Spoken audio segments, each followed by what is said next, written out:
Buenas tardes, ahora sí, qué diferencia. Un saludo para el presidente de Aluex, para Juan José Caravaca, así como para el resto de su junta directiva. Saludamos, por supuesto, como no, a nuestra conferenciante de hoy, a la directora del Archivo Histórico de Albacete, Elvira Valero de la Rosa. Buenas tardes, bienvenida. Gracias de nuevo por acompañarnos en otra ocasión más en este ciclo de conferencias de Aluex. Es un verdadero honor contar de nuevo contigo.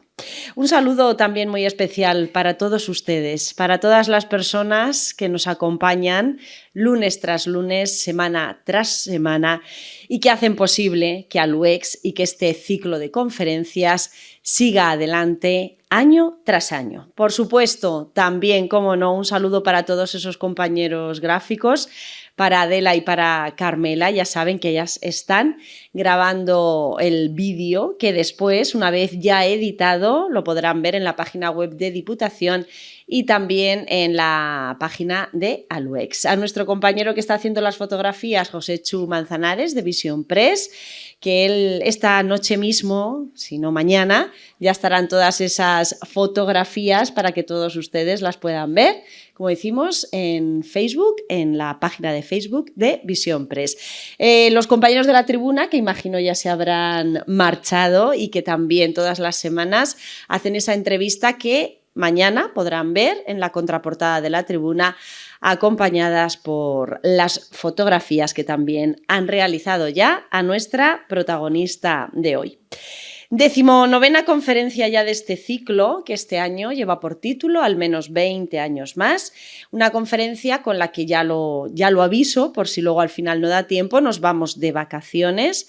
Recuerden que el próximo lunes, al ser ya Semana Santa, no hay conferencia y que después, el siguiente lunes, es festivo. Por tanto, ya regresaremos el 8 de abril, es el lunes, ¿vale? Tenemos 2 semanas, por tanto, de descanso para coger fuerzas, recargar pilas y ya después regresaremos con este interesante ciclo de conferencias. Esta es la tercera conferencia de este monográfico que desde Aluex se ha preparado para dar a conocer el papel de la mujer en diferentes ámbitos, coincidiendo, por tanto, con este mes de marzo, que ya saben que es el mes que está dedicado a la mujer.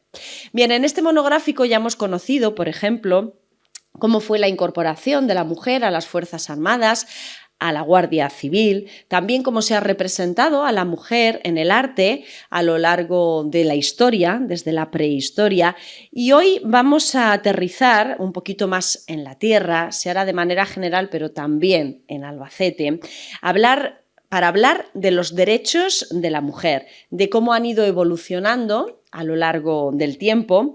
Esto en realidad nos daría no para una conferencia, sino para meses de conferencias y mucho más. Pero como de lo que se trata siempre es de tratar de acercarlo y dar una pequeña pincelada, así lo va a hacer y así lo va a conseguir nuestra conferenciante, nuestra protagonista. Además es muy interesante el enfoque que le va a dar, porque no solo nos va a hablar de esa evolución de los derechos de la mujer en general, sino que, como decíamos, lo va a aterrizar en Albacete. Esto de la cercanía y de la proximidad, además, en medios de comunicación también se dice, ¿no?, ese periodismo local, pues esta información o este conocimiento local que siempre hace que algo nos guste más. Por eso mismo, por esa proximidad y por ese cariño con el que recibimos estas informaciones. Bueno, tener a Elvira de la Rosa como conferenciante es siempre un acierto. En Aluex lo sabemos, son ya varias las ocasiones en las que ha participado y aunque muy conocida y querida por todos, sí que vamos a presentarla como toca y como se merece. Es licenciada por la Universidad Nacional de Educación a Distancia en Filología Española, especialista universitario en Archivística por la Universidad Nacional de Educación a Distancia y la Fundación Carlos de Amberes, posgrado superior en Historia de la Administración en España por la Universidad también Nacional de Educación a Distancia, máster en Investigación en Humanidades, Cultura y Sociedad por la Universidad Regional, funcionaria del Cuerpo Superior de Archivos de Castilla-La Mancha, ocupa el puesto de directora del Archivo Histórico Provincial de Albacete, desde el año 2007. Anteriormente trabajó como técnica auxiliar del archivo de la Diputación de Albacete hasta el año 2007 y también como archivera del Ayuntamiento de Alcaraz, en este caso desde 1989 hasta 1991. Tiene 16 publicaciones en varias revistas como Albacete o Anaquel, también en boletines de libros, en archivos y en bibliotecas de Castilla-La Mancha. Cuenta con 3 obras monográficas y ha colaborado en varias publicaciones colectivas. Afirma que la actividad o una de las actividades que más le gustan es la divulgación de los fondos documentales del archivo histórico. Por eso, todos los años realiza alguna exposición relativa a Albacete. El año pasado fueron 2 en concreto: Heráldica y Genealogía en Albacete, Patrimonio e Identidad, y el primer reportaje fotográfico de la Feria de Albacete, un acierto además. Elvira, que sabe que hay que llegar a la sociedad y que hay que hacerlo y que hay que difundir y que hay que informar. Y lo tenemos que realizar a través de diferentes canales, no siempre los mismos, porque además el público es muy heterogéneo. Pues cuenta con un canal temático en YouTube sobre escudos, sobre casas y calles de la provincia, que tiene como objetivo mostrar no solo la heráldica, sino también el patrimonio local, basado en los documentos de los archivos y de la bibliografía específica. Un acierto, por tanto, el utilizar este canal también para difundir. Y ahora ya sí es momento de que conozcamos cómo han evolucionado esos derechos de la mujer en general y sobre todo en Albacete. Gracias, Elvira. Cuando quieras, disfruten de la conferencia. Muchísimas gracias por la presentación, María José. Y muchas gracias a Lues por invitarme otra vez a este ciclo de conferencias sobre la mujer. Me encanta participar en este ciclo y ojalá se repita más a menudo, porque la conferencia que yo voy a dar pues es que se puede dividir, como ha dicho María José, en muchas conferencias. Es muy densa y tengo que resumir, pero yo creo que como inicio. ¿Por qué los derechos? Porque el logro de los derechos está en reconocimiento con la dignidad de la persona, y los derechos de la mujer se han conseguido mucho más tarde que los del hombre. Tanto es así que casi todos se han logrado en el siglo XX, y si nos apuramos, y salvando el breve paréntesis de la Segunda República, casi todos ya en transición y en democracia. ¿Por qué se han conseguido tan tarde? Pues para averiguar esto, aparte de la bibliografía, pues nos hemos ido a los documentos del archivo histórico, porque como dice Carmen Hernández, es un gran laboratorio para conocer Albacete. Y hemos dividido estos derechos en cuatro partes: el destino social y el destino personal, cuándo puede la mujer realmente elegir su destino, la capacidad jurídica, la educación y el trabajo. Para no entrar de lleno en esos derechos, lo que primero vamos a ver es una contextualización. Y además vamos a ver también una explicación de qué mentalidades hay en cada momento, porque las mentalidades influyen muchísimo, influyen en el pensamiento, influyen en las leyes. Entonces vamos a empezar con esa contextualización. Si no contextualizamos, nos podemos quedar en meras anécdotas. Y las meras anécdotas o las curiosidades para mí no forman parte del conocimiento. Por eso, aunque ahora esta parte sea un poco larga, espero que no, es que es densa, pues vamos a partir del concepto. ¿Qué concepto se tenía de la mujer durante siglos? Pues el concepto de la mujer ha estado desde la Edad Media fuertemente influenciado por la Iglesia. En la Edad Media, contradictoriamente, había 2 personajes bíblicos. Uno era la Virgen María, de la que se exaltaba y de la que se difundió su culto, y el otro era Eva, la pecadora. Pues se tomó como paradigma a Eva. Eva era un instrumento del demonio, que por su culpa había pecado Adán y habían sido expulsados del paraíso.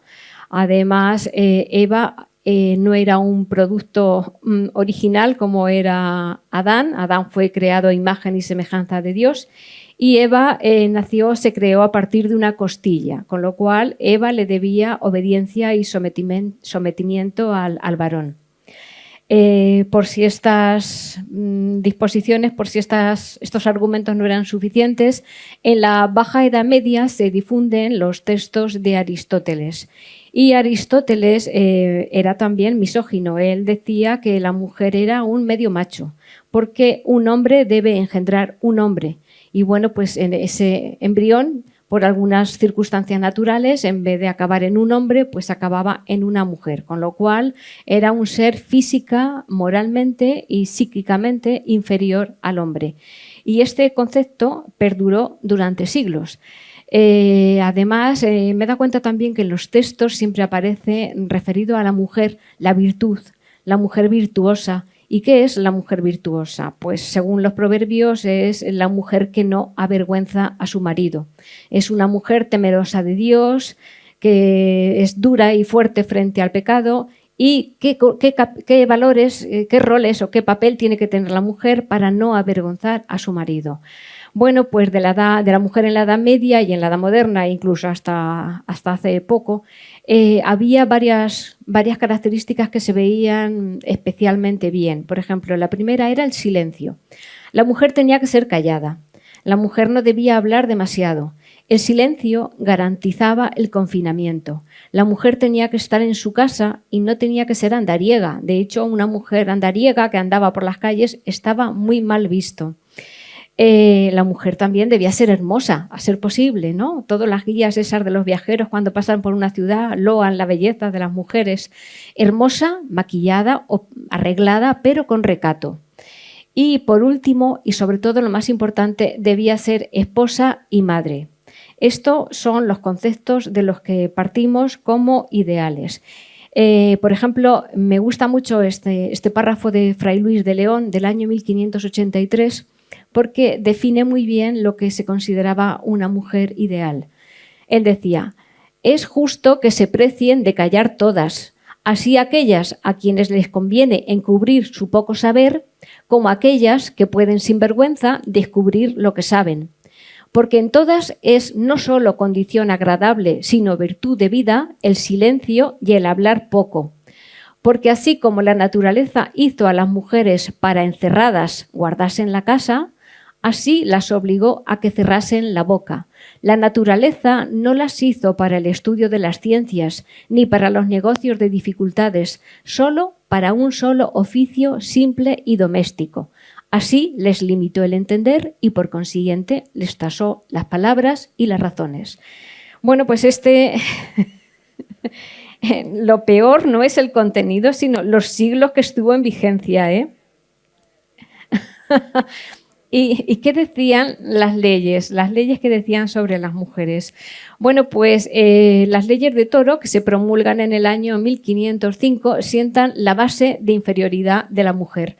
Pero esas leyes se basaban en otras anteriores, en las partidas de Alfonso X el Sabio, que se publicaron en 1265, y estas a su vez en el derecho romano. Y el derecho romano basaba la superioridad del hombre en la guerra. Todas las culturas, cuanto más antiguas, más valor le daban al hombre guerrero, al movimiento bélico. Porque la sociedad en la antigüedad se dividía entre las personas que tenían capacidad y podían mantener la guerra y los inferiores, los que no tenían ni capacidad para mantener la guerra. Los guerreros, con el rey a su cabeza, son los que van a controlar los pueblos, las ciudades, las naciones. Ellos van a estar en la política, van a gobernar. Y por debajo de ellos están los incapaces. Entre este grupo tiene que ser tutelado, porque no tiene tanto valor. Y en ese grupo de incapaces están los menores, los ancianos, las mujeres y los impedidos. Como la condición de la mujer es constante, porque el menor va cumpliendo años y se hace mayor, pero la mujer es constante en su condición, pues la inferioridad de la mujer y, por tanto, la tutela del padre y del marido se va a ejercer siempre.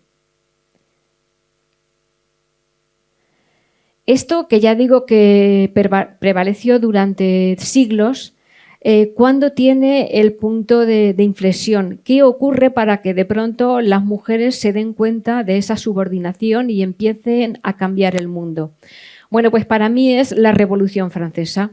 La Revolución Francesa es un movimiento sin precedentes que cambia el orden social en todos los aspectos. De esas monarquías absolutas en las que el rey es rey por la gracia de Dios y en él recaen todos los poderes, se pasa a una división de poderes. Y de unos súbditos se pasa a unos ciudadanos que son conscientes de sus derechos y sus obligaciones. La Revolución Francesa, bajo el lema de igualdad, fraternidad, legalidad, bueno, pues triunfó. Lo que pasa que la Revolución Francesa, conforme los revolucionarios fueron ganando poder, llegando a las asambleas, llegando a todos los organismos que tenían poder, fueron retirando a las mujeres. Y esas mujeres habían sido las primeras sublevadas, las primeras que habían comandado revueltas. Incluso la marcha sobre Versalles, el 5 de octubre de 1789, fue comandada por mujeres, como se ve en este grabado. Ellas fueron por la mañana a capturar al rey Luis XVI y a María Antonieta y a llevarlos a París para ser juzgados. Los hombres ya llegaron por la tarde. Estas revolucionarias son las que seguían a los hombres, las que los alentaban. En realidad, detrás de estas mujeres con ese ardor hay también un rol de madre. Las madres muchas veces alientan, enardecen a los hijos, los animan, venga, vamos, pero ellas tampoco eran conscientes de lo que su papel, de la importancia de su papel. Bueno, pues como ya digo, una vez que esas asociaciones revolucionarias van llegando a la convención, van ganando poder, las van retirando hacia el hogar. Pero, claro, la revolucionaria que ya había participado, ya había llegado hasta la convención, había participado en todos esos casos, pues aunque vistiera los mismos harapos, ya no era la misma, porque de alguna forma había participado en la política. Y ellas son conscientes de que necesitan, se habla de los derechos del ciudadano, pero ¿de la ciudadana qué? ¿Dónde se queda la ciudadana? Muchas de las mujeres se sintieron estafadas por la Revolución Francesa. Y bueno, es cierto que ellas consiguen, hacia ellas se le dan una serie de derechos que son importantes, como por ejemplo la mayoría de edad va a ser igual para el hombre que para la mujer. También se les va a dotar de cierta capacidad jurídica para intervenir en negocios, para compartir también propiedades, van a estar en igualdad de condiciones dentro del matrimonio que los esposos, pero la verdad es que esto dura muy poco, porque en el año 1804 se decreta el Código Napoleónico y ahí pierden otra vez estos derechos, salvo el de la mayoría de edad. De todas formas, las mujeres en estos años de 1791-92 empiezan a decir que muy bien los derechos civiles, pero que ¿dónde están los derechos cívicos? Ellas quieren participar en la política, quieren tener derecho a elegir a los representantes del pueblo y quieren tener derecho también a ser ellas políticas. Y ahora voy a hablar un poco del simbolismo de esta revolución y de lo que supuso. En la Revolución Francesa tuvo muchísima importancia la ropa, la forma de vestir. De hecho, eran símbolos de más allá de un simple atuendo. Los hombres, los revolucionarios, vestían pantalón. Las clases, los nobles, los aristócratas vestían culotte. Culotte, dicen ellos, que es esas mallas finas pegadas. Entonces los revolucionarios se llamaban sans-culotte. Las revolucionarias se llamaban la sans-culotterie. El siguiente símbolo era el gorro frigio, el que lleva ahí la libertad. Y el último era esa escarapela tricolor, que era el símbolo de la ciudadanía. Bueno, pues estas mujeres enardecidas y valientes solicitaron que se decretara por ley que ellas también pudieran llevar la escarapela. Y los hombres empezaron a recelar y a pensar que no era por la escarapela ni porque fueran consideradas ciudadanas, sino porque después de ciudadanas, ¿qué iban a pedir? iban a pedir el gorro frigio, iban a pedir las armas, iban a pedir compartir el poder. Eso no podía ser porque ellos eso lo veían un caos. Ese intercambio de roles y ese acceso de la mujer al poder veían que no tenía sentido, les daba miedo y fantaseaban. Es que las mujeres con la igualdad se van a convertir en unos hombres de pelo corto, van a llevar pantalones, van a fumar abiertamente y esto va a ser el caos de la civilización. Así que no pasó de ahí, pero sí que surgieron algunas mujeres como, tengo antes para hablar, Olympe de Gouges, que ella era muy combatiente, ella quería que la mujer tuviera un papel activo en la política y hacia eso se centró. Ella, su principal obra, que fue muy aguda, fue coger la Declaración de los Derechos del Hombre y del Ciudadano y todo lo tradujo en castellano. Donde ponía hombre, puso mujer y donde ponía ciudadano, puso ciudadana. Machaconamente, los 17 artículos de la Declaración los fue pasando a femenino. Y con eso, que parece una cosa simple, desenmascaró que ese masculino genérico y universal era utilizado para enmascarar las verdaderas intenciones, que era pues anular a la mujer. Y a mí eso me parece muy importante porque demuestra que el utilizar los términos, el lenguaje inclusivo, tiene su valor.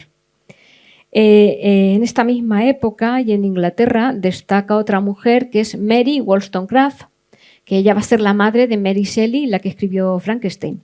Ella tiene un libro que se llama Vindicación de los Derechos de la Mujer. Y ella no es tan combatiente como la anterior, como Olympe, porque ella no reclama derechos políticos, sino derechos sociales. Ella no dice que los dos sexos sean iguales, no lo dice del todo. Ella dice que para Dios los dos son iguales. Defiende que la mujer es un ser con inteligencia y esto es importante porque en el siglo XVIII casi todos los ilustrados pensaban que la mujer tenía una inteligencia limitada. ¿Por qué? Porque era muy sensible, era muy frágil y eso le impedía pensar con racionalidad y pensar con rigor.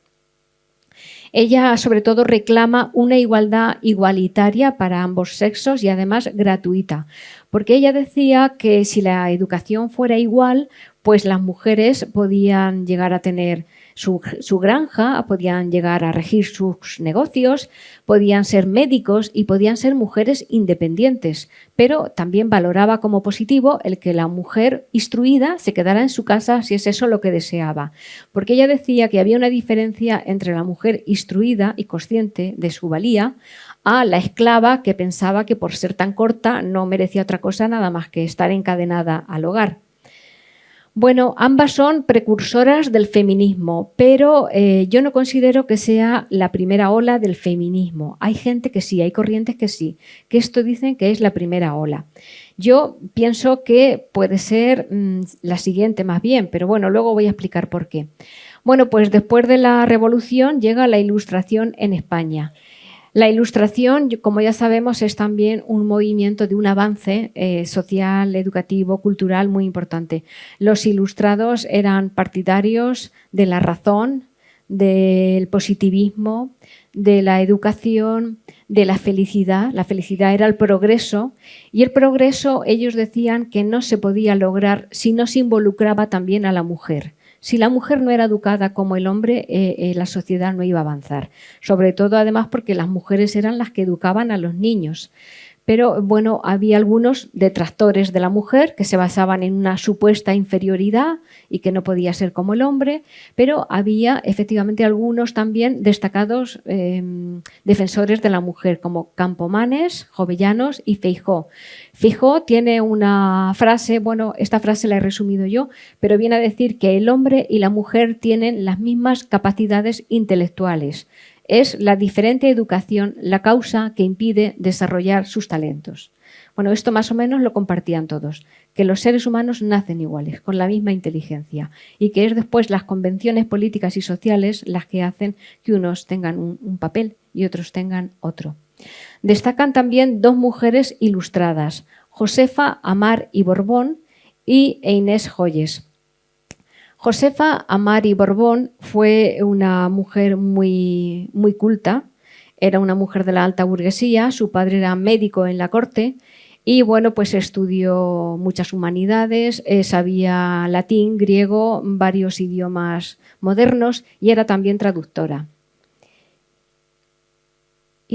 Inés Joyes. Inés Joyes era muy feminista, estaba a favor de la educación, estaba a favor de que el Estado, por ejemplo, controlara la violencia en los matrimonios y bueno, quería también que fueran conscientes las mujeres de su inferioridad dentro del matrimonio. Cuando llegaban al matrimonio, los distintos papeles y la inferioridad en el que ellas se quedaban. Solo escribió una pequeña obra que era La Apología de las Mujeres, que es una pequeña obrita que, como ella era traductora, fue muy hábil y lo metió dentro de la traducción. Al final de una obra que se llamaba El Príncipe de Abisinia, que lo tradujo del inglés al castellano, ella metió, como si fuera una carta a sus hijas, todo lo que era su pensamiento sobre el feminismo. Bueno, todavía no se puede hablar de feminismo, sobre la mujer, las desigualdades y lo que había que conseguir. Y dice: hijas mías, no puedo sufrir con paciencia el ridículo papel que generalmente hacemos las mujeres en el mundo, unas veces idolatradas como deidades y otras despreciadas aún de hombres que tienen fama de sabios. Bueno, pues es un librito que se lee muy bien.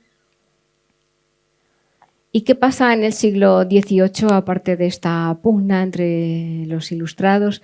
Bueno, pues que el siglo XVIII es el siglo en el que la educación se extiende a la mujer por primera vez. Es un siglo además en el que se publican 307, me parece, manuales de pedagogía, que las imprentas se difunden y se publican mucho más libros. La educación se extiende a la mujer. Lo que pasa es que los ilustrados, con ese afán de pragmatismo y de utilidad, la educación la consideraban que tenía que ser según los estamentos al que uno pertenecía, buscando siempre esa utilidad. No era igual la educación que tenía que recibir un magistrado que la educación que tenía que recibir un artesano, pero estaban a favor de que todo el mundo avanzara. El papel de las mujeres como educadoras es fundamental y por eso para ellos las mujeres también tienen que tener cierta educación. Carlos III va a ser el primero que cree colegios para chicas en Madrid. Esas primeras escuelas para mujeres solamente daban religión y labores, pero decía que eran extensibles al resto de España y efectivamente se extendieron. Bueno, en las clases humildes, por ejemplo, Carlos III veía, bueno, los ilustrados veían a muchas chicas, muchas niñas holgazaneando por las calles y pensaron que se les podía dar instrucción de hilanderas para las fábricas de hilados. Es un siglo también en el que la mujer empieza a tener comportamientos sociales más libres. Esa felicidad para los hombres, esos nuevos jardines, parques, avenidas, esas sociedades, esas ciudades más agradables, también se complementan con que hay otro tipo de diversiones más frívolas. Ya no todos son procesiones, pequeños conciertos, sino que empieza a haber óperas, bailes de máscaras, las mujeres empiezan a salir y a compartir más. Y triunfan, por ejemplo, los salones que empiezan en París, pero que también llegan a España, donde se reúnen mujeres con hombres, con el afán, bueno, de una conversación agradable, de aprender, de tener una lectura compartida. Y también, por primera vez, las mujeres van a entrar en las sociedades económicas de amigos del país y en la Real Academia de Bellas Artes. Esto es un paso muy importante. Esto es una imagen de un salón de Madame Geoffrin en Francia, que están haciendo una lectura compartida de una obra de Voltaire, creo que está su busto al final.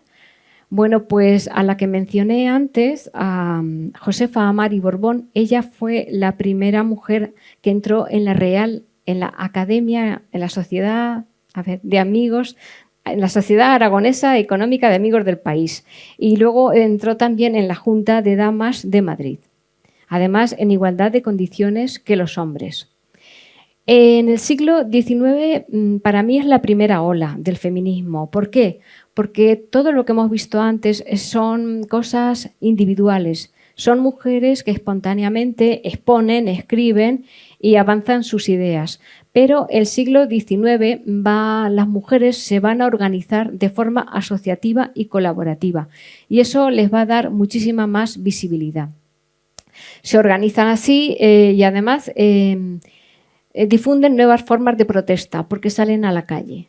Salen a la calle, participan en manifestaciones y además hacen unas organizaciones ya a nivel mundial. Hay varias fechas clave. Una es 1837, en la que el filósofo Charles Fourier acuña el término feminismo. Y luego en 1848 la declaración de Seneca Falls en Estados Unidos, que es como el principio, la declaración de que aquí comienza el feminismo, con sus intenciones, con su grupo de hombres y de mujeres que no solamente luchan por el feminismo, por la igualdad, sino también por la abolición de la esclavitud. Estas mujeres se van a centrar en conseguir esos derechos políticos, esa representación en los parlamentos, y van a ser las sufragistas, que van a reclamar otros derechos como propiedad, como independencia, pero principalmente es el sufragio. El sufragio se consiguió en un estado de Estados Unidos, en Wyoming, en el año 1869, pero estas fueron las pioneras. Se consiguió también, creo, en 1893 en Nueva Zelanda, pero porque en el texto, en vez de poner hombres, pusieron personas. En el texto legal que permitía la votación, en vez de poner hombres, pusieron personas y ya no tuvieron más remedio que aceptar también que las mujeres votasen. En España pues hay predecesoras y hay mujeres con mucho valor que también son feministas, como por ejemplo Concepción Arenal, que era periodista, era pensadora y era escritora, que ella también fue visitadora de cárceles y denunció la miseria y las condiciones en las que estaban también las cárceles de España. Y ella tiene una frase que me gusta mucho porque es absolutamente cierta. Ella en su libro La mujer del porvenir decía: la falta de educación limita a la mujer, empobrece su mundo, la hace vulnerable moralmente y la mantiene en una perpetua minoría de edad sin que pueda alcanzar su plenitud como ciudadana. Ella dio muestra de ello porque, según cuentan las crónicas, en el año 1842 se vistió de hombre, de la cabeza a los pies, se puso levita, pantalones, sombrero y se personó en la Facultad de Madrid, de la Universidad Central de Madrid, y se metió en la clase. Se metió en la clase como un hombre más y cuando la descubrieron se armó un revuelo, claro, un escándalo, pero hizo un examen, lo aprobó y le dejaron continuar las clases con su habitual vestimenta de mujer y además en una clase compartida con hombres. Esto no sé si es verdad, pero todo el mundo lo cuenta y a mí me parece muy interesante y muy bonito y yo también lo cuento. En España, en el siglo XX, las mujeres no luchan en la calle como esas sufragistas, sino que hay una persona que es Clara Campoamor, que es la que más luchó porque las mujeres tuvieran derecho al voto. Es cierto que en el siglo XX en España también hay asociaciones de feministas, hay incluso una asociación Acción Católica, que era un sindicato, y empieza a haber un grupo de mujeres que se llamaban a sí mismas las modernas, frente a aquellas mujeres virtuosas, ellas se llamaban las modernas, que estaban relacionadas con la Residencia de Estudiantes de Madrid y con el Lyceum Club francés. La residencia de estudiantes estuvo dirigida por María Zambrana y ella lo que quería era que la mujer tuviera pleno acceso a la educación, a la universidad y, por supuesto, a elegir su destino y a tener plenos derechos. ¿Cuándo obtienen las mujeres el derecho al voto? Bueno, pues en Europa el primer país es Finlandia en el año 1906. En otros hay que esperar a terminar la Primera Guerra Mundial. ¿Por qué? Porque la Primera Guerra Mundial también fue un avance para las mujeres. Como los hombres estaban en el frente, ellas tuvieron que incorporar al mercado laboral y una vez incorporadas al mercado laboral, pues fueron conscientes también de sus derechos. Pero luego, por ejemplo, el país que había luchado por la revolución, Francia, tendrá que esperar a 1944 y el resto a 1945. Italia, Croacia, Hungría. En 1945 había terminado la Segunda Guerra Mundial, las mujeres también ahí participaron incluso en la guerra y por otra parte se había creado la ONU. Y las Naciones Unidas eran muy sensibles al tema de la mujer y metieron dentro de la Declaración de los Derechos Universales la igualdad entre los sexos. Hay países que me han sorprendido, por ejemplo, Suiza en 1971, Portugal en el 76 e Irán en el 80. Irán no me ha sorprendido, pero los demás sí. Bueno, el siglo XX en España, ¿qué ocurre? Pues hay avances y retrocesos. La Segunda República fue un avance porque sí que tuvo leyes efectivas de igualdad de derechos en hombres y mujeres. Se consigue el derecho al voto en el año 31, aunque las elecciones en las que participa la mujer son del 33, y también se consigue el matrimonio civil. El matrimonio civil por primera vez, bueno, había habido un conato anteriormente en 1870, pero aquí ya se consigue el derecho civil con igualdad de derechos entre los dos cónyuges. Se accede a una educación mixta e igualitaria y se accede también en el año 32 al divorcio.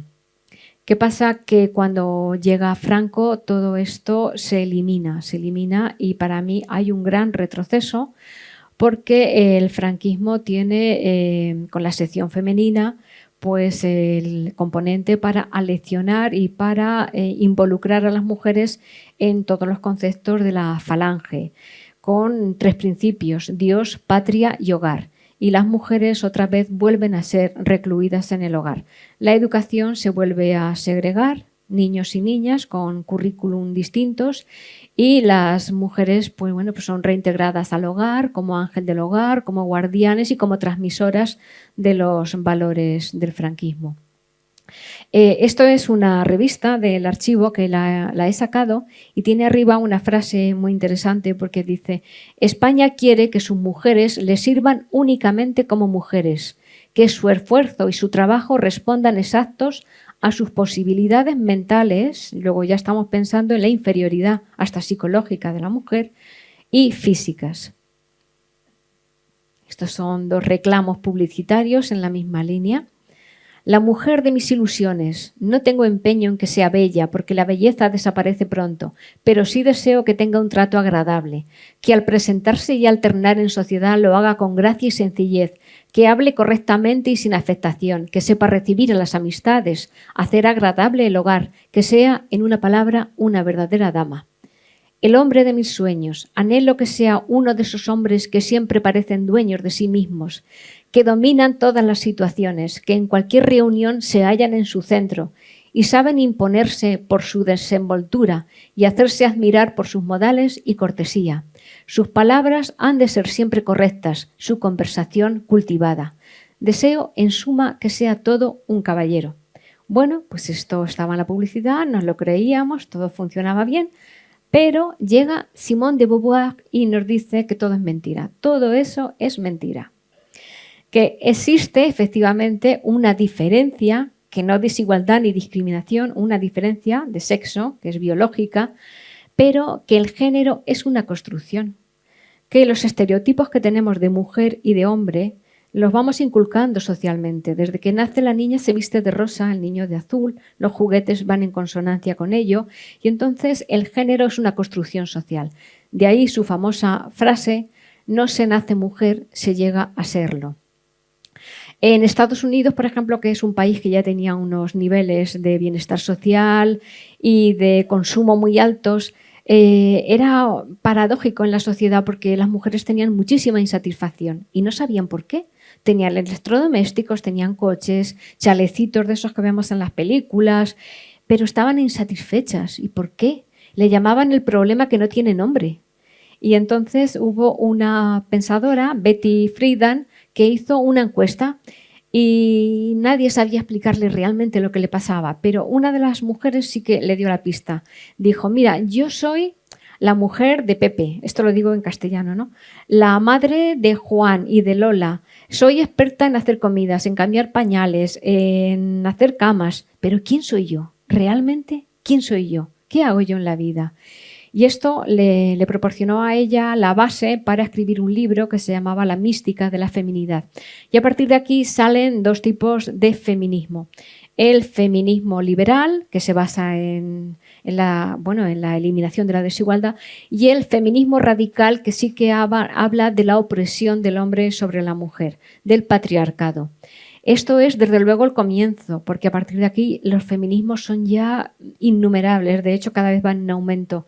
Está el feminismo de las instituciones, institucional, académico, ecológico. Esta es la segunda ola y luego la tercera ola que empieza en el año 1990 y aquí sí que la disparidad ya es mucho mayor. Quizá por eso se llama ola, porque cada ola se hace mayor y abraza más perspectivas, más personas, más complejidades. Efectivamente, no es lo mismo ser mujer blanca en Europa que ser mujer negra, por ejemplo, en África o en un país musulmán. Las condiciones y las circunstancias de las mujeres son distintas y cada vez hay más variedad. Además, ahora mismo en nuestro mundo actual, con la globalización e Internet, no hace falta ni que se reúnan en un punto. Se pueden difundir los mensajes. Prueba de ello fue lo del Me Too. ¿Os acordáis que fueron las mujeres que se unieron contra los tratos vejatorios del productor de cine? Y fue, con ese hashtag, esto se difundió por todo el mundo. Bueno, esto es una evolución de dónde partíamos, lo que ha ocurrido, el concepto, cómo ha ido evolucionando, pero ahora vamos a ver esos derechos de la mujer a través del archivo.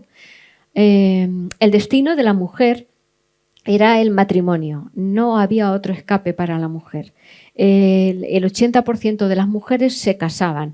El matrimonio era además concertado y pactado por el hombre sin que la mujer se pudiera oponer, porque si se oponía perdía la herencia. La mujer era, como ya hemos dicho antes, no tenía capacidad jurídica, pasaba de estar bajo la tutela del padre a estar bajo la tutela del marido. Por eso la figura jurídica va a ser la licencia marital, que esa licencia marital perduró hasta el año 1975. Y esa licencia la necesitaba la mujer para hacer cualquier negocio jurídico. Si vemos los protocolos, vemos que las mujeres que quieren vender, comprar, arrendar, necesitan la licencia del marido. Pero es que para aceptar una herencia y una donación también necesitaban licencia. Había otras cosas que ni con licencia las podía conseguir, que era ser testigo de un testamento, no podía, ni ser fiadora de su marido. Para lo único que la mujer tenía libertad era para la última voluntad, para hacer testamento.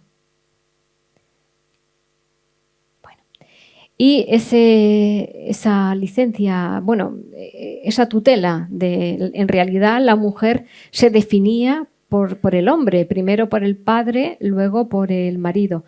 Hay un pensador inglés en el siglo XVIII que le dicen, defina la mujer.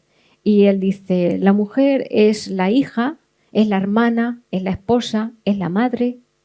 Y se queda así pensando y remata, un mero apéndice de la raza humana. Y así era. Y bueno, en el año 1776 hay una real pragmática de Carlos III sobre el consentimiento paterno para contraer matrimonio. Hasta ese momento el matrimonio elevado a sacramento había estado bajo control de la Iglesia, pero ese año se dictan unas normas que los hijos menores de edad, la minoría de edad estaba en 25 años, tienen que tener el consentimiento paterno. ¿Por qué? Pues porque empezaba la sociedad a cambiar. Esas mujeres que ya tenían comportamientos sociales más libres, empezaba también el movimiento del romanticismo, porque esos matrimonios concertados y pactados, lógicamente, no se hacían por amor. El amor, si venía luego venía, y si no, pues no, pero el matrimonio era concertado. Sí que ya a finales del siglo XVIII empieza el amor romántico y empiezan a cambiar las mentalidades. Y bueno, me ha parecido este documento muy interesante porque sí que veo que marca una inflexión. Es un caso de un enlace desigual a todos los niveles, y lo voy a contar. Es de Chinchilla. Y es un caso en el que una señorita que se llama Pilar Núñez Robles, López de Haro, y bueno, pues una hidalga de la más rancia hidalguía, es mayor de 25 años, luego es muy mayor, y se enamora de un cura que todavía no había obtenido los votos, pero ya era clérigo tonsurado, que estaba estudiando, era pobre, estaba estudiando en Toledo, y en las vacaciones pues se venía, y como ya era casi cura y esa sociedad era tan religiosa, le permitieron la entrada a la casa, y allí, bueno, pues con el trato con doña Pilar pues se enamoraron y concertaron entre ellos un matrimonio secreto, diciendo, nos vamos a casar. Pero claro, el padre se entera y por supuesto que pone lo que se llamaba juicio de disenso. Es decir, disiento de la opinión de mi hija y hago un juicio. Pero bueno, eran ya mayores de edad. ¿Qué pasaba si el cura decía que se salía? Bueno, decían que eran clases sociales distintas y además la justicia de primera instancia de Chinchilla lo declara nulo porque dice que es irracional. Pero ella, y esto sí que me sorprende, ella en primera persona contrata a un abogado y lo envía a la Real Chancillería de Granada para que en última instancia persiga ese objetivo que tiene de casarse con el clérigo. Al final no sé qué pasó porque el padre en varias escrituras, en las últimas escrituras que contrata abogados, va diciendo que tiene la salud quebrada del disgusto, ¿no? Y bueno, lo he puesto como una curiosidad de cómo también una mujer ya empieza a encabezar un proceso judicial, porque los procesos judiciales nunca los encabezaba la mujer, aunque la ofendida fuera ella, era el padre o el marido o el hermano el que ponía la denuncia. Bueno, era también un peligro, creo que para ser el siglo de las luces y de la razón y de la felicidad, esta pragmática de Carlos III debe tener algo que se nos escapa. Porque también es cierto que esta pragmática tenía, la sociedad se articulaba en torno a la familia. La familia era el pilar y sobre todo las familias importantes. En las familias importantes el matrimonio se tenía que concertar para engrandecerse más, para hacer más capital. Por eso los bienes se agrupaban en un mayorazgo para que no se pudieran vender y esa familia nunca decayera. El individuo no cuenta para nada, es más la familia. Por ejemplo, si alguien quería optar a un cargo público, lo normal es que hubiera echado su currículum con sus méritos. No, pues ponía sus méritos, los de su padre y los de su abuelo, porque la familia era el pilar y los honores también se heredaban, con lo cual cualquier matrimonio desigual destruía el patrimonio porque los hacía más pobres y además también a los ojos de la sociedad perdían honor. La capacidad jurídica de la mujer casada, pues ya hemos dicho que era ninguna, porque necesitaba la licencia marital para todo, que lo único que podía hacer era el testamento y además existía el derecho a fiscalizar la intimidad de la esposa. Pero esto ocurría también con Franco. Había un derecho a fiscalizar la correspondencia, a saber quiénes entraban y salían de la casa, y que ese derecho a fiscalizar a la esposa me parece que se suprimió en 1958 o el 75. Aquí he traído, por ejemplo, un documento del año 1537 que es una ordenanza, elevado ya a ordenanza ese control sobre la mujer, que dice que se prohíbe que se vendan en Albacete lienzos, tocas, manteles ni otras cosas de lencería a mujer maridada, sujeta o moza. ¿Por qué? Porque el pequeño reducto doméstico se les podía escapar a los hombres y entonces se prohíbe por ordenanzas. Y el que pase a la casa a venderles a la mujer, a la hija, a la moza, incluso a la esclava, algo que lo dé por perdido, porque no se le va a pagar. Bueno, ¿qué aportaba la mujer al matrimonio? La dote. La dote viene de la palabra dos, que significa donación, y es una donación, bueno, en realidad era para la mujer un seguro de vida, ¿no?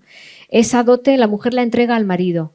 Es suya, la puede recuperar si enviuda, pero mientras que está casada la gestiona y la administra el marido. La dote pervivió hasta el año 1981. La dote se daba en todas las clases sociales, tanto ricos como pobres. Hay muchos matrimonios que no se pudieron concertar porque faltaba la dote o no era suficiente para el marido con el que se quería casar. Por ejemplo, este cuadro que he puesto aquí, el de matrimonio a la moda, me gusta mucho porque es una crítica moralizante hacia los matrimonios concertados solamente por la economía, por el dinero. Y, por ejemplo, vemos una escena, el conde, que como conde y como noble tiene que tener gota, Pues la gota era una enfermedad de reyes y de nobles, claro. Está vestido con todo lujo de puntillas. Junto a él, enfrente de él, está el padre de la novia, más modesto en la vestimenta, lleva el contrato, porque al fin y al cabo la dote es un contrato. El otro abogado le da al conde su contrato, el montón de monedas encima de la mesa, que es lo que aporta la mujer, y él, que aporta al conde, su árbol genealógico. Es un conde arruinado, eso ocurría mucho. Familias burguesas o comerciantes ricos que no tenían otra forma de ascender que casarse con algún hidalgo o algún noble arruinado. La escena, como es moralizante y además es muy satírica, tiene un montón de detalles que no tienen desperdicio. Por ejemplo, al fondo se ven unos andamios porque la casa del conde estaba en ruinas y está ya el arquitecto pensando con las monedas cómo va a hacer lo que va a adelantar de obra. La novia tiene un asesor que le va diciendo cómo van los negocios y el novio ahí indolente está mirando el espejo y el simbolismo de los novios son estos dos perros encadenados a una vida mala, claro, pero tiene una cosa muy curiosa, a ver, aquí en el cuello el novio tiene una mancha negra. Para rematar el cuadro esperpéntico es que el novio tiene la sífilis. Bueno, pero ilustra muy bien una crítica satírica de la sociedad y de esos matrimonios concertados, ¿no? Y luego esta estampa de una familia muy humilde, en penumbra, que están ahí aportando, contando las monedas que posiblemente al marido y a los dos y a los esposos les haya costado mucho reunir para que los novios puedan comenzar su vida. Y para que la sociedad se entere, pues está ahí el fisgón en la puerta, en la ventana, comprobando efectivamente que no se pierden las buenas costumbres. Vale. Seguimos. La dote siempre se dice que es un seguro de vida para la mujer porque la recuperaba y también una parte en usufructo de la herencia del marido. Pero no era a veces tan fácil conseguir la dote. A veces, por ejemplo, los padres para casar bien a las hijas firmaban unas dotes que luego no podían cumplir porque no podía ser más de lo que proporcionalmente podían heredar los varones.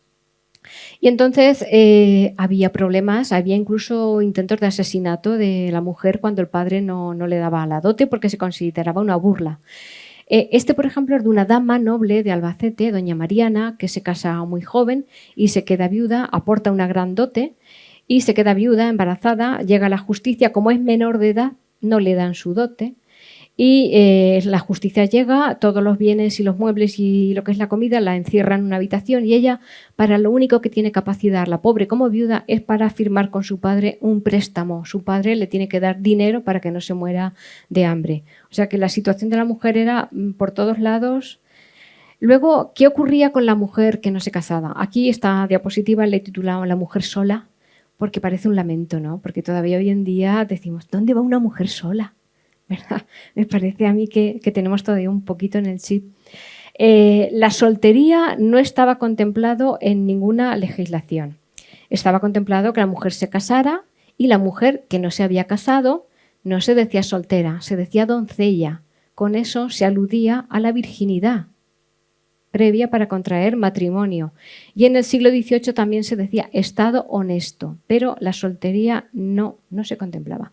Entonces, ¿qué opción tenía la mujer que no se casaba? El convento, el beaterio, porque también había beatas en Albacete y en los pueblos, por ejemplo, donde más beatas he visto yo, es en Alcaraz. Sí. De hecho, en Alcaraz hay una calle todavía que se llama la calle de las Beatas, porque en el siglo XVI en un padrón hay 21 beatas. Yo no sé si vivían en una casa sola o vivían, pero es rarísimo. También se les llamaba emparedadas, porque había algunas que para hacer la reclusión más ejemplar se emparedaban, o que vivían en continente. Bueno, pues estas beatas a veces se dedicaban a alguna asistencia a enfermos, niños, y otras ponían colegios. Por ejemplo, el Colegio de la Enseñanza de Nuestra Señora, nació en Francia, fue una beata, Juana de Lestonac, la que lo inició. Bueno, pues estas beatas vestían un hábito, pero no tenían regla. Entonces ellas hacían los 3 votos, pero vivían, pues eso, en beaterio. ¿Por qué? Pues porque también para ingresar en el convento hacía falta una dote. Y había mujeres que no tenían ni la dote para el convento.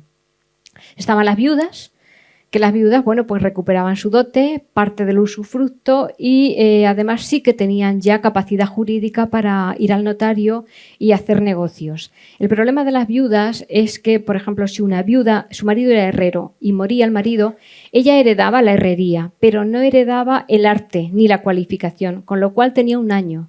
El luto duraba un año como mínimo. Y en ese año ella tenía que encontrar a alguien para traspasarle el negocio, contratar un oficial o volverse a casar. Y luego estaban las marginadas, por supuesto. Había mujeres pobres, había juicios, se ve, de mujeres que no tienen más remedio que prostituirse. Había esclavas. Había una gran, bueno, pequeña pero muy triste realidad para las mujeres solas. El convento necesitaba su dote. Y aunque el convento parecía que era una comunidad religiosa y que iban a estar en un ambiente místico y tal, pues también estaba controlado por hombres. Por ejemplo, estos 2 documentos de entrada en el convento de 2 mujeres, quien autoriza que la mujer entre en el convento es el provincial, pero es que luego van a estar sujetas al confesor. Es que siempre hay un hombre. La dote de las mujeres para entrar en convento determinaba su posición dentro del convento, porque la jerarquía que había fuera se repetía allí. Estaban las monjas de coro, que ahí, por ejemplo, vemos doña Paula de Haro, que quiere ser monja de coro. Monja de coro o de velo negro. ¿Qué era eso? Bueno, pues que tenían como única función cantar en el coro y administrar y gestionar los bienes de los conventos, que eran muchos y muy fuertes. También eran abadesas, ayudantes de la abadesa o maestras de novicias. Por debajo de ellas, las de dote inferior eran las de velo blanco, que hacían de sirvientas. También había criadas, incluso a veces había esclavas.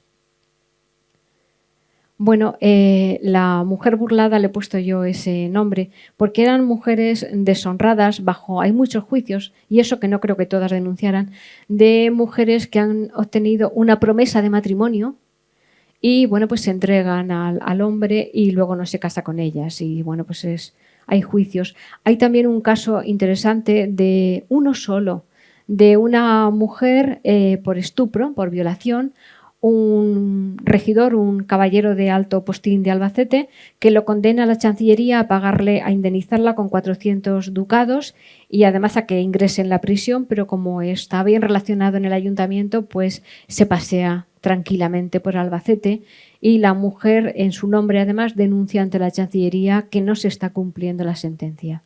Luego, por ejemplo, estas mujeres pobres que se prostituían, claro, pues se quedaban embarazadas y entonces empezaban juicios porque habían oído rumores. Un juicio no se iniciaba porque hubiera una denuncia, se podía iniciar de oficio porque era el método inquisitivo. El juez había oído rumores, había oído que se decía por el pueblo que fulana estaba embarazada y era soltera, y entonces se abría un expediente para averiguar quién era el causante.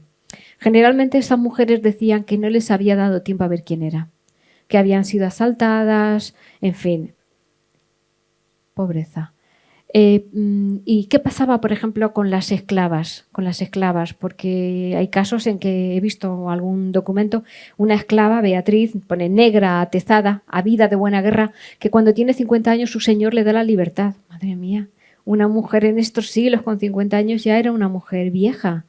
Pero generalmente sí que se establecían lazos afectivos y de acogimiento. Y aquí tengo un testamento de una señora que le dice: porque mi esclava Catalina me ha servido muy bien durante tantos años y justo es pagárselo, le dejo 1000 reales en dineros para que con ellos se acomode y viva el resto de su vida. Y además la cama era imprescindible, era un bien muy preciado, y la ropa. El divorcio, la mujer, otro fenómeno, que se podía quedar sola, claro, el divorcio.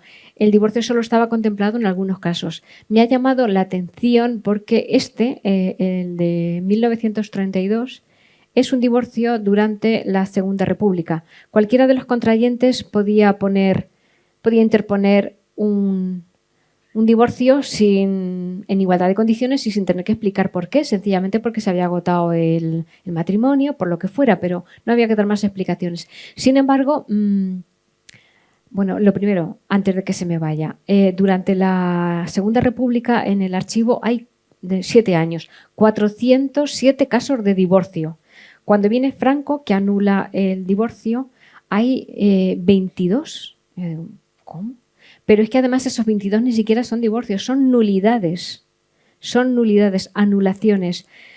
¿Por qué? Porque en tiempos de Franco había 3 presupuestos para el divorcio. Uno, el adulterio, que tenía doble vara de medir. Si el adulterio lo cometía la mujer, era siempre divorcio. Si lo cometía el hombre, solo si había escándalo público, cosa que no... Bueno, que hubiera peligro de muerte porque uno intentara asesinar al otro. Entonces, muchos de estos juicios se revisaron y como durante la República no se había puesto que uno era inocente y el otro era culpable, bueno, pues muchos maridos que querían volver otra vez con su esposa y la esposa no quería, claro, fueron obligadas a recibir otra vez al marido. Es interesante esta valoración de la mujer.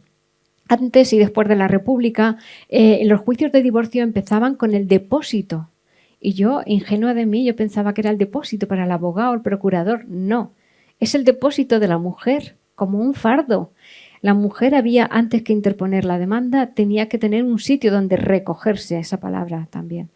Bueno, y entonces se depositaba en casa de su padre, de un hermano, en un convento, y una vez depositaba, ya se iniciaba el juicio. Esto del depósito de la mujer terminó en el año 58. La educación de la mujer. Bueno, pues la educación de la mujer era inexistente hasta el siglo XVIII. La de los niños sí, se ocupaba el concejo, pero la de la mujer no. Es cierto que las mujeres de clases altas sí que eran instruidas. ¿Por qué? Porque tenían una vida social más rica y unos dineros y un patrimonio que gestionar. Una minoría llegó a ser culta, pero por ejemplo, este caso, Sor Juana Inés de la Cruz, cultísima, una mujer sobresaliente de México, ella, como quería dedicarse al estudio, rechazó el matrimonio. ¿Y qué le quedaba? Pues meterse en un convento. Y se metió en la orden de Jerónimos porque tenían menos rigidez. Le dejaban tener sus horas de estudio, incluso le dejaban recibir sus visitas. Bajo el reinado de Carlos III hay escuelas gratuitas para niñas en las que se daba solamente religión y labores. Y las primeras en Albacete empiezan a finales del siglo XVIII. Muchas veces porque en Minaya, por ejemplo, porque había fallecido un párroco y había dejado un dinero, había creado una fundación para esos colegios. Empieza el año 1812 con la Constitución y en el año 1813 hay un informe Quintana que ya decide que hay 2 tipos de educación. La instrucción, que es la de más categoría, que es para el hombre porque se va a dedicar a una esfera pública, y la educación privada, la doméstica, la interna, que es para la mujer que se va a dedicar solamente a las labores del hogar. ¿Qué panorama había en Albacete en 1812, por ejemplo?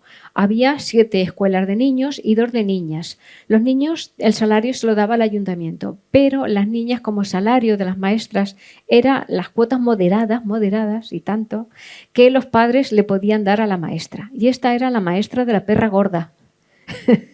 Los 10 céntimos, que no estaba mal porque estaba la perra chica, que era la mitad. Bueno, se les llamaba así las maestras de la perra gorda. La verdad es que muchas eran semianalfabetas. Sabían, por ejemplo, leer un poquito, pero no escribir, porque la lectura y la escritura no se aprendía al mismo tiempo. Primero se aprendía a leer y luego a escribir. Bueno, la educación de la mujer, seguimos con otro hito que es la Ley de Instrucción Pública, conocida como la Ley Moyano de 1817, que tiene una cosa muy buena, es que declara la obligatoriedad tanto de niños como de niñas. Ambos tienen que ir 3 años a la escuela, entre los 6 y los 9. Reforzó el papel de las mujeres como transmisoras, claro, de valores políticos y morales. Si era una educación segregada, clases de chicos, clases de chicas. En el año 31, como ya he dicho, se establece la coeducación, el mismo programa de estudios para ambos, y tras la Guerra Civil, pues lógicamente volvemos al caso de atrás. La segunda enseñanza en Albacete.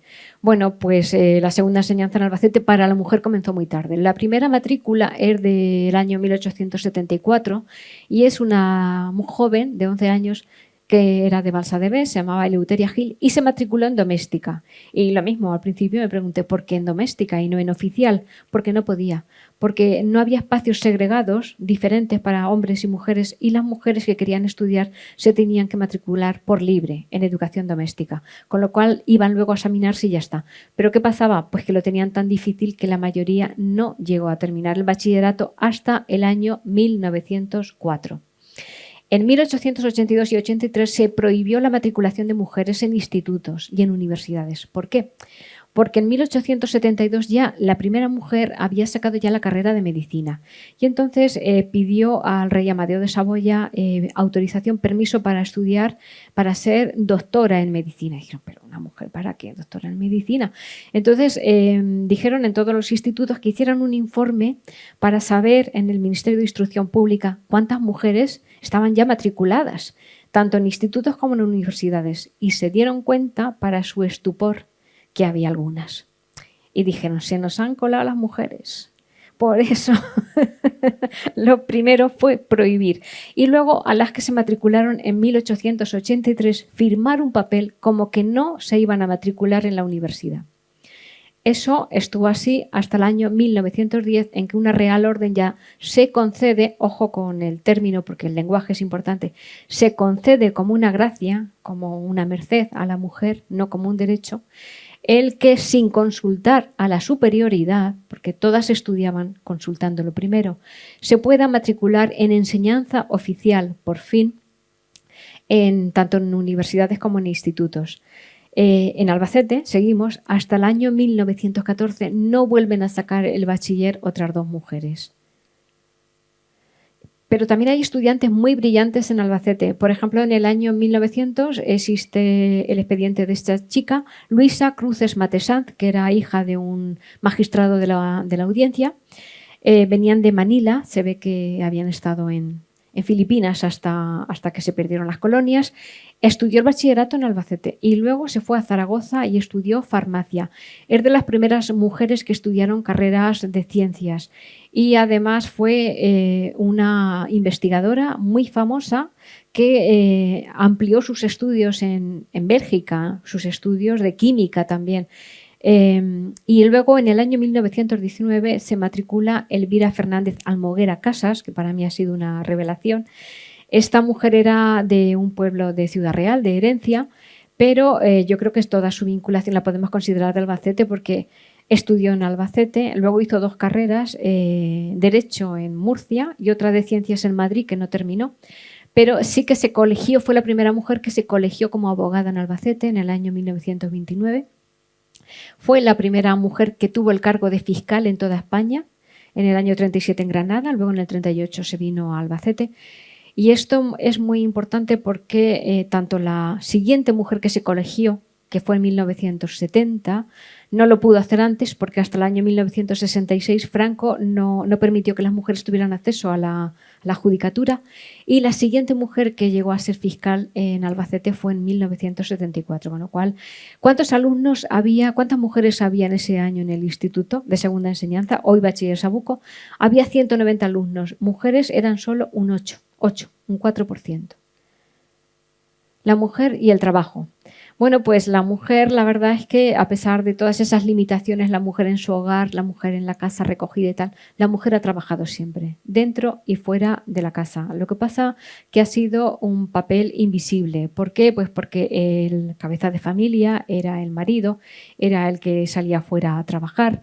Lo de la mujer se consideraba un complemento, pero en el antiguo régimen la unidad, la familia, era la misma unidad la que producía y la que consumía, y todos participaban. Desde los niños hasta los mayores se participaba con el ganado, con la tierra, con la recolección, con los animales domésticos, o sea que la mujer trabajaba. El problema era que conforme los gremios se fueron haciendo más fuertes y más potentes, se negaron a que la mujer formara parte de los gremios. No podía haber mujeres ni artesanas, ni tintoreras, ni sombrereras, ni herreras, ni maestras de obras. con lo cual se fue arrinconando muchísimo hacia qué podía dedicarse la mujer, que lo necesitaban en algunos casos. Las profesiones que yo he encontrado en el siglo XVI, por ejemplo, eran siempre panaderas. Las panaderas contratadas por el ayuntamiento siempre eran mujeres, o eran mujeres que hacían lo del hogar pero traspasado fuera. Pues mujeres que eran mozas de servicio. ¿Qué más? Alguna maestra he encontrado en el siglo XVII, una solo. También regateras, ¿qué más? Ah, sí, las dedicadas al textil, cardadoras, peinadoras de lana, profesiones así. Conforme avanza el tiempo, maestras, lógicamente, es una profesión femenina, y en el siglo XIX, pues todas las que son asistenciales, institutriz, enfermera, son también, si nos damos cuenta, profesiones en las que no compiten con los hombres, en las que los hombres no las ven como un enemigo. Porque con la revolución industrial y el abandono del campo y el que haya nuevas fábricas, hay fábricas textiles y de cuero, por ejemplo, que necesitan mano de obra barata. ¿Y a quién recurren? Pues a esas pobres mujeres que no tenían ni educación ni cualificación. Pero aparte de que tenían unos trabajos muy precarios, los hombres siempre las vieron como un enemigo, como alguien que les iba o a bajar el sueldo o a quitar trabajo. Además, estaba mal visto que la mujer trabajara. La mujer burguesa, por ejemplo, pues lo normal es que fuera el ángel del hogar, que es cuando se acuña ese término, y se dedicara solamente a su casa, a su hogar. Estaba mal visto que la mujer trabajara. Además, en las mismas condiciones ganaba mucho menos, de ahí la brecha salarial, que todavía existe. Las maestras igual, aunque pagara el ayuntamiento, la maestra ganaba mucho menos. ¿Por qué? Porque como la enseñanza del hombre era una instrucción hacia el conocimiento, se consideraba que era más útil. La de la mujer hacia el hogar, pues era una cosa invisible. Bueno, hay una cosa también curiosa que quiero comentar y es la importancia que tuvo la máquina de escribir para que la mujer burguesa se incorporara al mercado laboral. En el siglo XIX empieza a haber más empresas, más correo, y estas empresas compran máquinas de escribir. ¿Y quién va a utilizar la máquina de escribir? Pues la mujer. ¿Por qué? Pues casi siempre porque en el ideario masculino se ha buscado connotaciones de trabajos que pueden hacer las mujeres mejor que los hombres, y la máquina de escribir se pensó que era ideal para la mujer porque la mujer ya tenía dedos ágiles, porque la mujer burguesa sabía tocar el piano. Y entonces eso ya les daba una agilidad tremenda. Y además era también que la mujer burguesa se adornara con algunas cualidades como saber francés. Bueno, pues de esa forma se empezaron a contratar a mecanógrafas, que es un trabajo que incluso en las administraciones públicas el grueso de los auxiliares administrativos yo creo que siguen siendo mujeres. Correos también se renovó y contrató a telegrafistas. En el año 1910 es el mismo año en que la mujer ya va a la universidad y también puede hacer oposiciones. Y la primera mujer que aprobó unas oposiciones fue una bibliotecaria en el año 1913, porque decían los hombres que las labores de los archivos y de las bibliotecas, tan ordenadas, tan minuciosas, tan aseadas, eran ideales para la mujer. Y bueno, llega Franco y en el año 1938 el Fuero del Trabajo dice que la mujer casada se va a liberar de ese yugo y no va a trabajar. No va a trabajar hasta el año 1961, en que ya hay una nueva ley en la que la mujer puede acceder al trabajo, pero las casadas también necesitan la licencia del marido para trabajar. Y se sigue, en la prensa siguen saliendo oficios para la mujer, oficios femeninos, oficios que estaban en consonancia con esa fragilidad, delicadeza, como por ejemplo el jardín, floristera, un nuevo trabajo para la mujer, figurinista, que era algo más fino que modista o más elevado, ¿no? Marroquinera. Pero bueno, estamos ya en los años 60, España ya había salido de ese aislamiento que tenía, se había avanzado en la economía, en el bienestar, y para entonces muchas mujeres ya habían ido a la universidad y ya esto era imparable. Bueno, pues así, no sé lo que he hablado, pero es que no he podido hacerlo más corto, no sé. Y ya, bueno, pues la conclusión. ¿Qué conclusión sacamos de esto? Pues que la consecución de los derechos ha sido algo de muy largo recorrido y que hemos contemplado mentalidades que perviven la superioridad, la obediencia, que perviven todavía en algunas mentes, ¿no?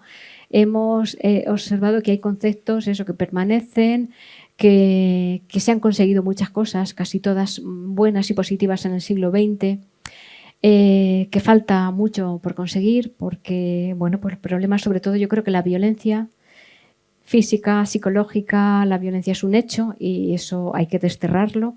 Yo creo que la única forma de desterrar estas lacras es a base de incidir en la educación, invertir en educación. Creo que es la única forma de avanzar. Y bueno, pues me gustaría que si ustedes quieren participar en la conclusión, pues lo hicieran. Claro que sí.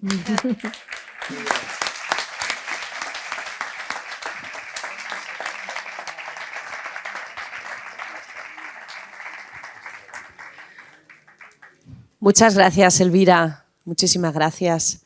La verdad que se nota que lo has trabajado mucho, muchísimo, que has tenido que documentarte muy bien y bueno, pues la verdad que te agradecemos muchísimo ese trabajo que has realizado.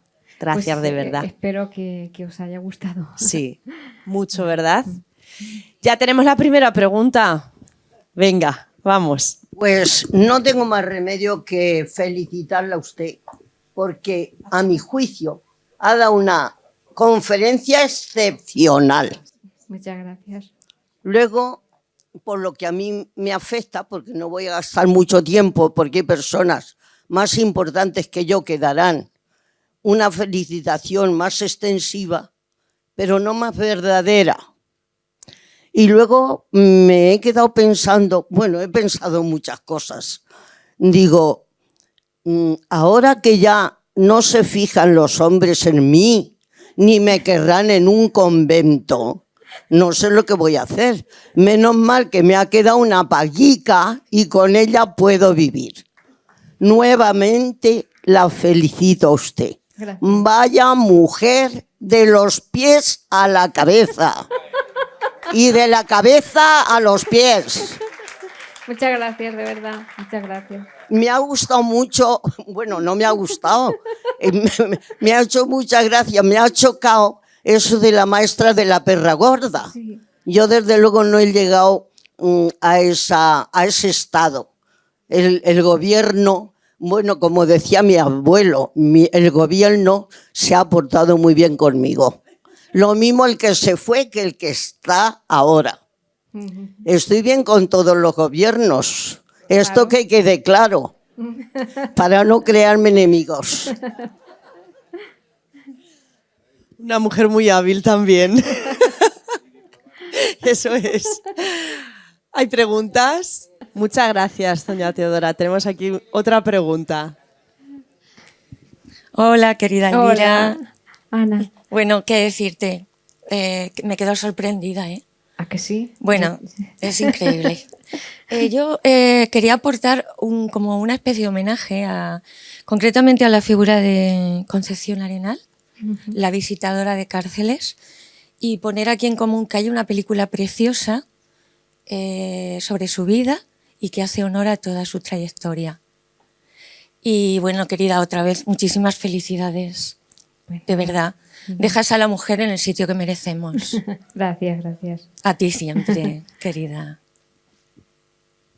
Bueno, de eso se trata también, ¿no? De reivindicar, ¿verdad? Claro que sí. Claro, claro. Y además que esta perspectiva histórica, este viaje en el tiempo, te hace ser más consciente del proceso, de lo que se ha luchado y de lo que falta todavía. Claro. ¿Alguna cuestión más? ¿Alguna pregunta? ¿No?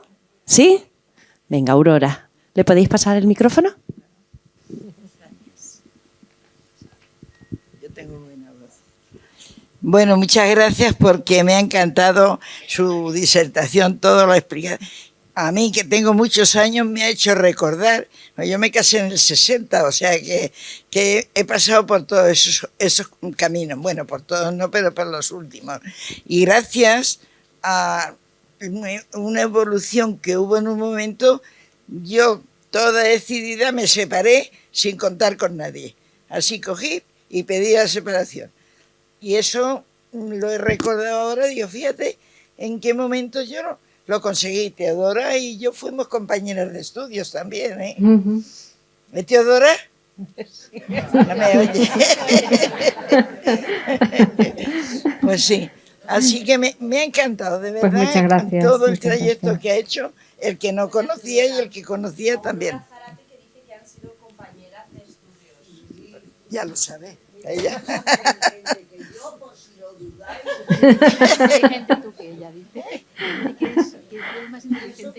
No, ni mucho menos. Bueno. Nada más.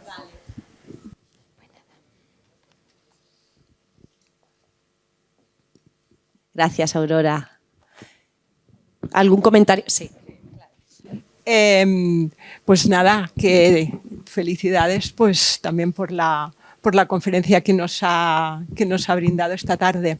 Y comentar de que, bueno, yo me considero todavía una persona pues bastante joven y muchas de las cosas que ha explicado yo las he vivido personalmente en mi familia, tal como pues tener que pedir el permiso al esposo para heredar las dotes que mi familia, pues bueno, mi madre ya no sé si se casó con dote, pero mi abuela sí, y además a cuenta de la herencia, porque no había dinero. En fin, que todos estos aspectos que hemos estado viendo hasta ahora, que en esta tarde y tal, no nos son tan lejanos, que se han vivido. Y luego, pues, decir que hemos tenido una ley de divorcio, pero en España, por ejemplo, esta ley de divorcio, habían zonas donde por los distintos regímenes económicos de determinadas zonas de España, con el divorcio la mujer quedaba muy desamparada porque no participaba de los bienes, no había bienes conyugales.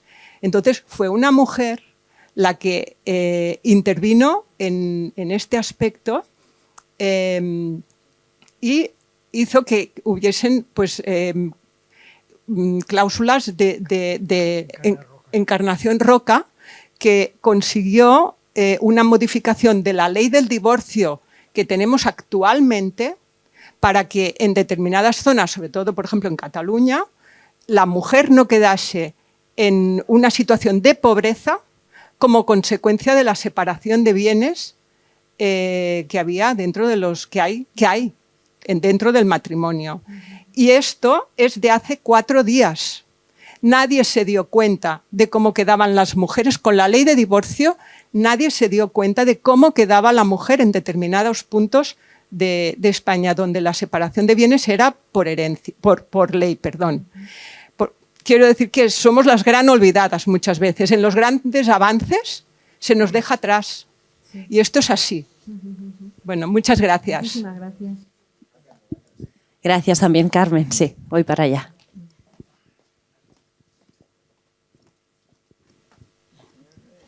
Muchas gracias, pues sobre todo felicitarte, Elvira, por esta ponencia que cuando has dicho el tiempo y hemos mirado, se nos ha pasado volando, ¿no? Porque entonces pues coincidir contigo en el hecho de que todavía quedan muchas conquistas por conseguir y lo importante que es la educación, ¿no? Porque las leyes pueden cambiar. Está diciendo la señora, si es que hasta 1981 la mujer no teníamos derecho a los bienes gananciales. No es que fuera en Cataluña o en España, nadie. Hasta 1963 estaba el delito de usurocidio, podía matarnos el marido o el padre por causa de honor. O sea, tantas cosas en las leyes que ya las hemos conseguido, ¿no? Pero yo coincido también con el hecho de que, por ejemplo, la violencia, que terminabas tus palabras, ¿no? Al final es una lacra que es muy importante incidir en la educación, porque somos diferentes, pero de lo que se trata es de, en este recorrido histórico que nos has hecho y además centrándonos en aspectos locales, de Albacete, cercano, es que tenemos que tener las mismas oportunidades. De eso es de lo que se trata. Por tanto, muchísimas gracias por la labor que haces siempre en el archivo, por la exposición que nos has hecho hoy y por estas reflexiones con las que también terminabas, ¿no? Por el hecho de que lo decías al principio, de esta conferencia podías haber hecho tantas conferencias, ¿no? Pero has hecho un resumen muy bueno, unos objetivos y al final has dejado pues unas reflexiones, desde luego, muy positivas. Así que muchas gracias. Gracias. ¿A vosotros? Bueno, y gracias a Carmen, que además felicidades, que ha sido una de las reconocidas por el Ayuntamiento de Albacete en el Día de la Mujer, en esos premios de reconocidas del año 2024. Muy merecido además, Carmen. Muchas gracias por la conferencia, ha sido muy interesante. Contar como anécdota que mi hija tiene 37 años, me divorcié cuando tenía 7 y le hicieron bullying en el colegio. Y luego preguntarle, ¿no cree que sería importantísimo que la ama de casa o el amo de casa, tanto si es un hombre como una mujer, que fuera una profesión remunerada? Porque veo cuando hay un divorcio, las mujeres que se han dedicado a la casa quedan en una situación muy injusta. Bueno, a ver, yo creo que eso funciona así. Bueno, la verdad es que ese debate es muy antiguo y nadie ha sabido ponerle una solución. Es verdad, el debate de las amas de casa, que es un trabajo anónimo, pero yo no puedo darte una solución. No sé qué solución tiene. Muchas gracias, pero no sé qué decirte.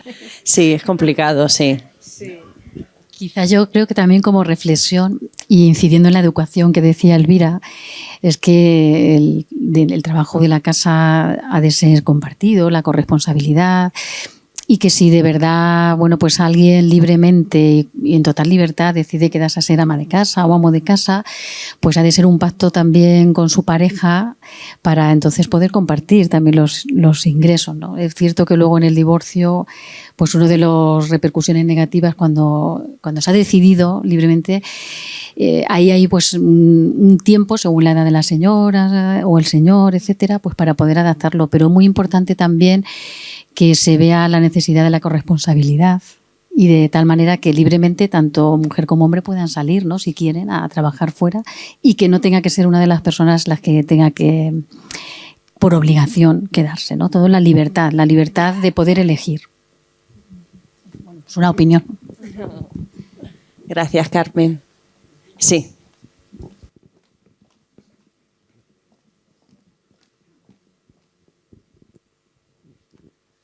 Gracias por la conferencia. Yo simplemente para aclarar alguna intervención que he oído últimamente, nuestra ley del divorcio actual ya prevé en las situaciones de que la esposa o el marido, básicamente la esposa, se haya dedicado durante 20, 30 años a la familia y lógicamente carece de ingresos al momento del divorcio, ya prevé lo que se llama la pensión compensatoria. Es decir, esto ya está regulado en la ley a tal efecto. Y respecto a lo que decía Mari Carmen, mi esposa, pues lógicamente hacía mención a una modificación legal que ha habido, que hay en el actual Código Civil de Cataluña, y es que efectivamente en virtud del régimen de separación de bienes, pues resulta que cuando un matrimonio o una persona en Cataluña compra una vivienda, el señor puede comprar la vivienda a su nombre y a lo mejor la mujer no se entera. Esto no es posible en el régimen común porque evidentemente el sistema de gananciales impone que una vez casados, si el marido compra una casa, pues la casa es para los dos, aunque la ponga a su nombre, ¿no? Quiere decirse que en Cataluña hubo que hacer una diferenciación legal posterior con la magistrada Encarna Rocatrías, que dijo, para este supuesto de que al finalizar la convivencia, la señora, que es la comúnmente sucede, tenga una situación patrimonial inferior a la del esposo, hay que hacer una compensación económica, que es una indemnización. Simplemente aclarar estos dos puntos. Gracias. Bueno, nos hemos puesto a preguntar y a comentar y nos hemos ido de la hora al final. Muchísimas gracias. Vamos a pedir a nuestro presidente, a Juanjo, que nos acompañe. Se nos ha ido el santo al cielo. Elvira, por favor, si puedes colocarte ahí delante del... Sí, por ahí. Y este detalle, desde Aluex, esta encina, para reconocer tu participación en este ciclo de conferencias. Feliz descanso de Semana Santa, felices vacaciones. Como hemos dicho, regresamos el lunes 8 de abril con otra gran mujer también reconocida además por el Ayuntamiento de Albacete, en este caso María José Herreros. Ella es filóloga y en su conferencia nos hablará sobre escritoras, pero no de todas, sino las de aquí. Muy interesante esta conferencia, así que no se despisten, apúntenlo en el calendario, que después de Semana Santa les esperamos. Muchas gracias.